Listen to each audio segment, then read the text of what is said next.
Hello, I'm Adriana from the Tierra Madre Wildlife Shelter in Australia. Be veg, go green to save the planet.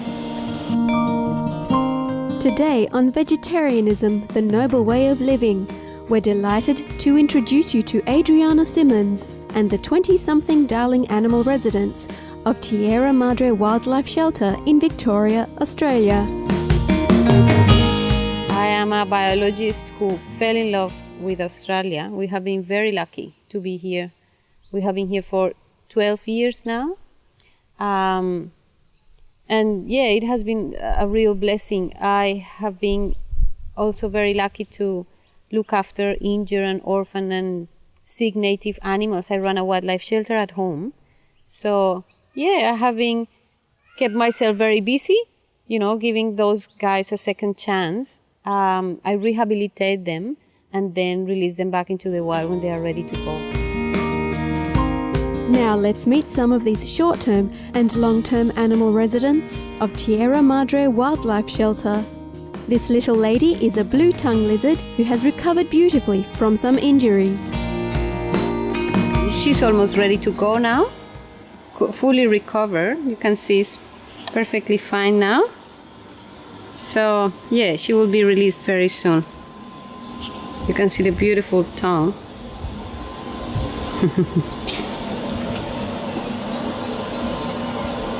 You're a lucky girl.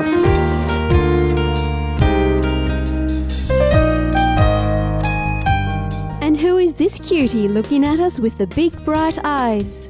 She's a possum, of course.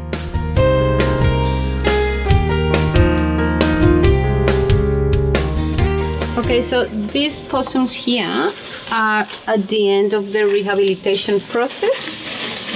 They are eating lots of native vegetation. And they are almost ready to go. So if you want to have a look, there are two brush-tailed possums. Hello guys. This one takes a peek out of her window to see who's come by for a visit. She sure is beautiful.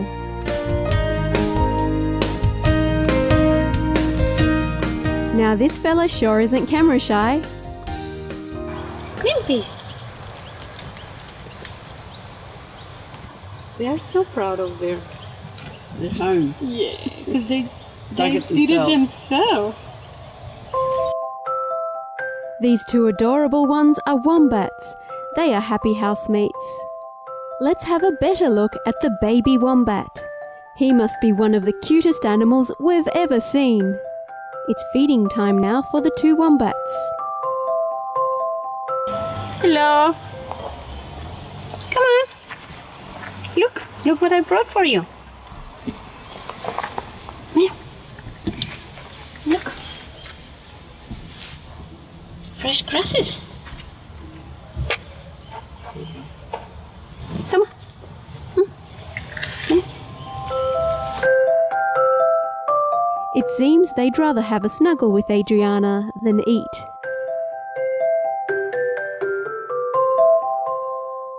I take care of many species of animals, orphan and sick and injured ones. Most of them, unfortunately, come into care because of human interference in some way or another. Because of road accidents, in our roads, millions of animals get killed or injured or get orphaned every day. Others come because they get entangled in fences, in nets, rubbish. And, because we put those structures there, that's something which is not natural for them. They get entangled there. And some of them have horrific deaths or very painful deaths and very severe injuries. So it takes lots of time for them to recover. And others come into care because of habitat destruction, which is, I think, to me, is the biggest problem of all. We are clearing so much land for farming, for industries, for housing, and the wildlife, their natural habitats is their home. They don't have a place to live anymore. What sort of animals do you get in here? I get lots of possums, gliders, bats, non-venomous reptiles like blue-tongued lizards and turtles, kangaroos, wombats. I have a couple of baby wombats here at the moment, which are the cutest couple of boys. Wallabies. Yeah, a little bit of everything. At any one time, Adriana nurtures at least 20 animals in need. I'm kind of empty at the moment, actually, after a very busy springtime. Most of my animals have been already released at the moment. I have 18 possums at the moment, both brush-tail and ring-tail possums. And I have a couple of wombats, and I have a blue-tongued lizard. Everyone else has been released already. So whereabouts do you release them? I usually release them back in the same area which they came from, and that's the ideal situation. Choosing release sites is very important because we don't want to overpopulate the area, and we need to be aware of that, of keeping the balance of the ecosystem as much as we can. And also we try to release them in the same area so their genetic pool is not changed dramatically. So I try to, when people bring the animals to my shelter, I get their contact details, and I ask them if they would be interested in taking that animal back to where they found the animal. And most of people are actually very open, and they are, interested in the animal, and they keep ringing and finding out how the animal is going. And when the animal is ready, I contact those people and I release them back. The way in which I release my possums, in particular, they go with their own wooden nests. I never allowed my animals to go, by themselves. They go into their own nests, which they are familiar with, because at least it gives them a place they know. They are already in a disadvantage compared with the animals which have been raised by their own moms. So we have to try as much as we can to increase the chances of their survival. So I bring extra food for the first week. I release them in their own nest boxes. I don't. My husband is actually the one who climbs the trees and nails the box into the tree and things like that. Can you talk about the fact that you're the mum and so they just stay around you? Yes. Well, when an orphan comes into care, at the beginning, most of the times they are really sad.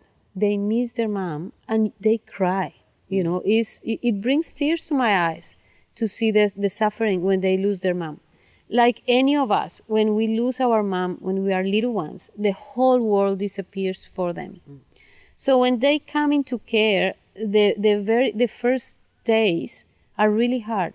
But with time, they start to accept me as their mom. And that's fantastic. Because when that happens, they relax, their immune system start to work. And with time, I am their mom. So if I have, kangaroos or wallabies or wombats, and I take them for walks in the garden, they follow me all the time, which is so cute. They are absolutely beautiful, those creatures. And then when they grow up a little bit more and they become teenagers, like all teenagers, they start to detach. And that's a process, very important process for both of us, when they start to become more independent and they start to socialize with their own kind. And then when they are ready to go and to be released back into the wild, they should be completely dehumanized. Because we don't want them to be dependent on humans. We don't know what kind of humans they are going to encounter in the future. So we need to not just give them the food, the care that they need, but also in the rehabilitation process, we need to make sure that they are dehumanized at the end of their process and they are ready to survive out there without us. The first thing we need to understand is the animals that come into care, they are not pets. They are not ours. We love them, and that's why we sacrifice our lives for them. We don't have holidays. We pay for everything. They we devote our lives to them and we love them, because otherwise you couldn't sacrifice everything for them. But this is a very selfless love, because you are doing everything for them, but you know from the very beginning that you have to let them go. So, when you release them back, that's the end of your contribution in their lives. And you really hope that they actually forget about you and they can, become wild and be able to survive and have families and be happy out there. So from the moment of the release onwards, is just praying for them. I hope they are okay, and you miss them and you hope they are fine, but they are not yours. So it is a very special kind of love, because you know that you are giving everything without expecting anything in return. However, they are so grateful. When you have them, it is amazing the amount of love they can give you. They are so affectionate and so intelligent. Every animal teaches you a lesson, and in some ways I think if we were more like them, if we had their kindness, it would be a different world. And if people had the opportunity to live with them, as I had been blessed to live with them, we would realize that there is not a difference between them and us. We are exactly the same. In truly living her belief that all life is interconnected, Adriana is a devoted vegan. She carries this loving ideal into how she cares for the sanctuary animals, even those who are not known to be vegetarian. And all the animals that come in here are vegetarian, I understand. Most of the animals I look after, they are naturally vegetarian, like the kangaroos and the wombats and the possums. I never kill an animal. In this property, no animal is killed. And for example, if I need to feed my reptiles or my bats with insects, I actually go and search for insects which are already dead, because I don't believe in killing one life to save another life. I don't think I have the right to make that decision.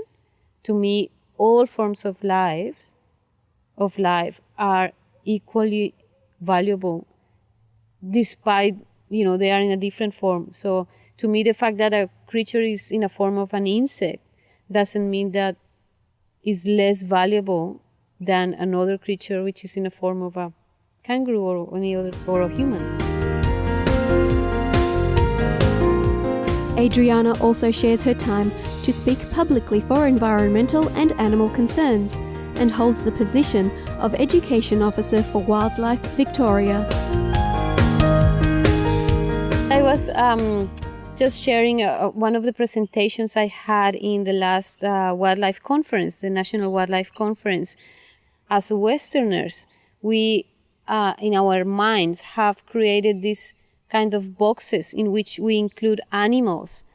We have a box for the wildlife. We have a box for the pets, which we love. We have a box for the pests, which we hate. We have a box for the farm animals, which we exploit, and so on. And the funny thing is, actually, animals could change from box to box, So, an animal which is a pet here could be a farm animal somewhere else. And that's very comfortable for our way of thinking, to put animals in those boxes and treat them differently. But at the end of the day, that is just a creation from us. There is just one box, which is this planet, and we are all part of the same box. And all animals, we are one. They have the capability of feel the same, suffer the same, love the same. It's time to realize that we should consider all of us, all creatures that share this planet.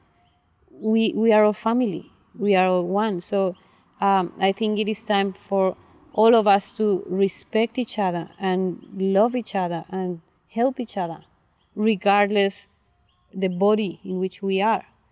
It's just some external, like a dress. But inside, we come from the same source. We are greatly touched that there are people like yourself, Ms. Adriana Simmonds, who have a genuine, tender heart for all beings. Surely your noble endeavours have inspired many to preserve and protect our native animals and environment. It's been wonderful having you with us today on Vegetarianism, the Noble Way of Living. Up next on Supreme Master Television is Between Master and Disciples. May the love in the eyes of the animals in your life warm your heart and inspire your soul. For more details, please visit www.suprememastertv.com/VEG.